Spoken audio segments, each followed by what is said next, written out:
Hello, welcome to mother's kitchen BNG. Welcome to mother's kitchen BNG. শুভ্রনীলকে বলেছি কি ডাল শিখতে চাস। শুভ্রনীল বলছে ডাল মাখানি শিখবে, শুভ্রনীল বলছে ছোলা শিখবে, মানে কাবুল চানা আর কি। তো চলুন ছোলা ডাল মাখানি এগুলো শুভ্রনীলকে শেখাই। আচ্ছা, ছোলা আমি আগেও বানানো দেখিয়েছিলাম, তাই ছোলা ভেজানো সেদ্ধ করাটা আগে দেখাচ্ছি না। এখানে ছোলা সেদ্ধ করা আছে, এরকমও কিনতে পাওয়া যায় যে এক বটল সেদ্ধ করা ছোলা থাকবে। সেটা প্রথমে এরকমভাবে ছেঁকে নিবি। ছেঁকে সেদ্ধ ছোলাটা ডিপ ফ্রিজে রেখে দিয়েছিলাম। অনেক সময় এরকম কৌটোতে করে সেদ্ধ ছোলা পাওয়া যায়। যদি সেদ্ধ ছোলা কিনিস তাহলে কি করবি সেটা দেখানোর জন্য এটা দেখালাম। আর না হলে আমি আগে দেখিয়েছি কি করে ছোলা ভিজিয়ে ছোলা সেদ্ধ করতে হয়, সেটাও দেখে নিতে পারিস। আর আপনারাও সেটা দেখে নিতে পারেন। যদি ছোলাটা বরফ হয়ে থাকে তাহলে অল্প ভালো জলে একটু ভিজিয়ে রাখলে বরফটা কেটে যাবে, তখন রান্নাটা করবি। এটা আলাদা করে নিলাম। আচ্ছা, ছোলার ফোড়ন দেওয়ার জন্য লাগবে কয়েকটা তেজপাতা, ছোট এলাচ, বড় এলাচ, লবঙ্গ, এগুলো সব ফাটিয়ে দিতে হবে, আর দারচিনি। আর এইবার দেখ, এই যে বড় এলাচ ছোট এলাচ দুটোই দিচ্ছি।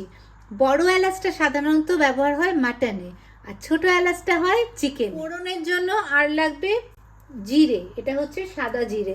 এগুলোকে বলে হিন্দিতে বলে সাবত গরম মশলা, বা ইংলিশে হোল গরম মশলা, আমরা বলি গোটা গরম মশলা। আর লাগবে শুকনো লঙ্কা। এই শুকনো লঙ্কা সবসময় দেওয়ার সময় এরকমভাবে ছিঁড়ে দিতে হবে, না হলে কিন্তু ভীষণ জোরে ফুটবে। আমি আজকে উইদাউট অনিয়ন গার্লিক দেখাচ্ছি। রান্না শুরু করার আগে সমস্ত কাটা বাটা মশলা জলে যদি গোলার থাকে সমস্ত কিছু কিন্তু আগে করে নিবি। 1 টেবিল স্পুন আদা বাটা, 1 টেবিল স্পুন জিরে গুঁড়ো, এবার 1 টেবিল স্পুন ধনে গুঁড়ো, 1 tablespoon garam masala, spoon Kashmiri red chilli powder, half teaspoon হলুদ গুঁড়ো, 1/4 কাপ জল নিয়ে। এটা একটা বাঙালি রান্নার সিক্রেট। মশলাগুলো ডাইরেক্ট দিলে কি হবে, আদা ডাইরেক্ট দিলে, আদা রসুন বাটা ডাইরেক্ট দিলে প্রচণ্ড ছিটবে। মশলাগুলো ডাইরেক্ট দিলে ওগুলো পুড়ে যাবে, তাই জন্য আমরা অল্প জলে এটা মিশিয়ে নিই। আরেকটু জল দিয়ে 1/4 বললাম তো, হ্যাঁ ঠিক আছে, ওইটুকু জল এবার ভালো করে মিশিয়ে নে, ভালো যেন না ছেটে চারদিকে, ভালো করে মেশা। এই লিকুইডটা দিলে কি হবে, তেলে ফুটবে না। আর একটা যেটা হবে যে মশলাগুলো পুড়ে যাবে না। 1 টেবিল স্পুন সর্ষের তেল দিতে হবে, আন্দাজে দিয়ে দেখি। 1 টেবিল স্পুন, হ্যাঁ আর একটু পড়বে, হ্যাঁ এটা হচ্ছে 1 টেবিল স্পুন। তেল দেওয়ার আগে প্রথমে দেখবি যে কড়াইটা শুকনো আছে কিনা। এবার গ্যাসটা জ্বালা। আমি রান্না করার সময় এটা আমি অনেকবার বলেছি, কিন্তু তুই তো অত মন দিয়ে আমার রান্নার ভিডিও দেখিসনি, তাই তোকে আবার বলছি। এটা হচ্ছে সর্ষের তেল। সর্ষের তেল গরম হতে 3টে তেলে 3টে নিয়ম আছে। সর্ষের তেল প্রথমত গরম হতে সময় লাগে, আর সর্ষের তেল খুব গরম হবে, একদম ধোঁয়া উঠবে, তখন রান্না করতে হয়। অলিভ অয়েল একেবারে কম গরম হবে, অলমোস্ট গরমই নয়, সেই রকম অবস্থায় রান্না করতে হয়।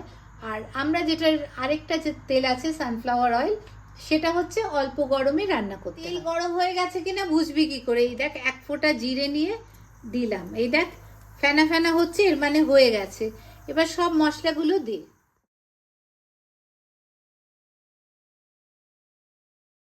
সব সময় কড়াই এরকম রাখবি, এক হাতে কড়াই ধরবি, না হলে উল্টে যেতে পারে। রান্নাটা সবসময় কমিয়ে করবি, গ্যাসটা কমিয়ে করবি। এবার আস্তে আস্তে মশলাটা ঢেলে দে।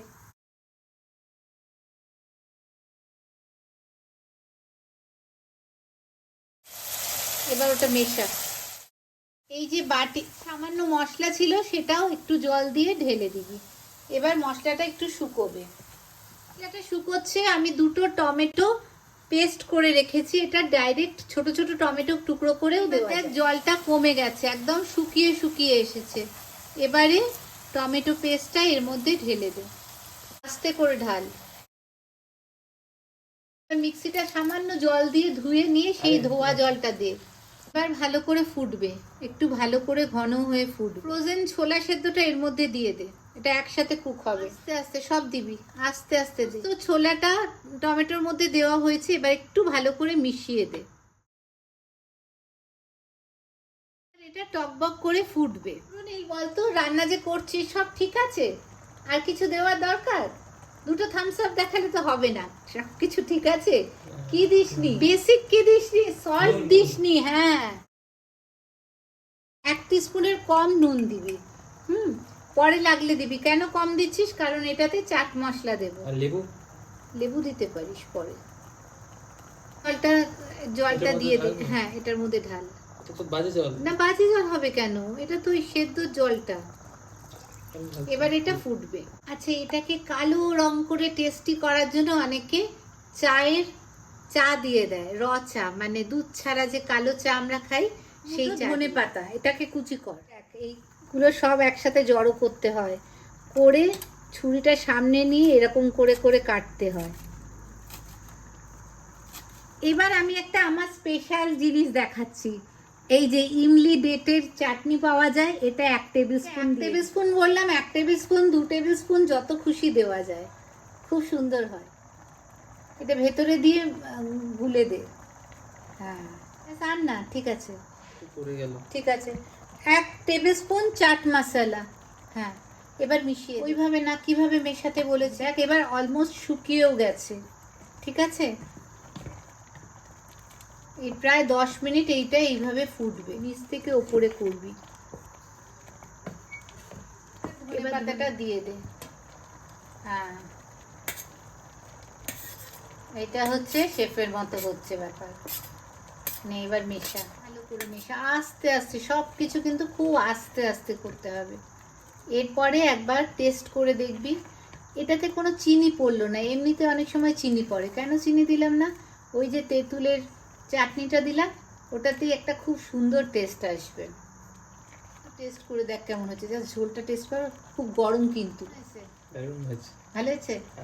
তাহলে তোর ছোলা রান্না শেখা হয়ে গেল। এটাতে যদি আরো কালো রং করতে হয় তাহলে চায়ের লিকার দিতে হবে। 1 টিস্পুন, এটা হচ্ছে টিস্পুন, 1 টিস্পুন গরম মশলা দে, ওপর থেকে ছড়িয়ে দে। হ্যাঁ, এবার মিশিয়ে দে। আবার সব সময় এটা খেয়াল রাখবি, একদিকটা ধরবি, না হলে কিন্তু উল্টে যেতে পারে। তাই খুব সাবধান রান্না করবি, কিন্তু খুব সাবধানে। ব্যাস, এবার বন্ধ করে দে। গ্যাস বন্ধ করে দেওয়া হলো, আর ঢাকা দিয়ে রাখলাম। এবার আস্তে আস্তে ঠান্ডা হবে, আর গন্ধটা চারদিকে পুরো ঘুগনিতে গন্ধটা ছড়িয়ে পড়বে। সব সময় রান্না করে একটু স্ট্যান্ডিং টাইম দিতে হবে। দেখা যাবে একটু পরে জলটাও আরো টেনে যাবে। শুকনো সময় হয়ে গেছে, এবার দেখি কেমন হয়েছে। কি সুন্দর হয়েছে দেখুন, একদম সুন্দরভাবে তৈরি হয়ে গেছে। ছোলাটা কিন্তু ছোলা ভিজিয়ে, আগের দিন রাত্রে ভিজিয়ে পরের দিন কুকারে সেদ্ধ করে, যেটা আমার আগের ভিডিও আছে ছোলার ভিডিও, সেরকম করলে বেশি ভালো হয়। কিন্তু অল্প বয়সী বাচ্চারা যারা দূরে থাকবে, রান্না করতে হবে হঠাৎ করে, তাদের জন্য আমি এটা স্পেশালি দেখালাম।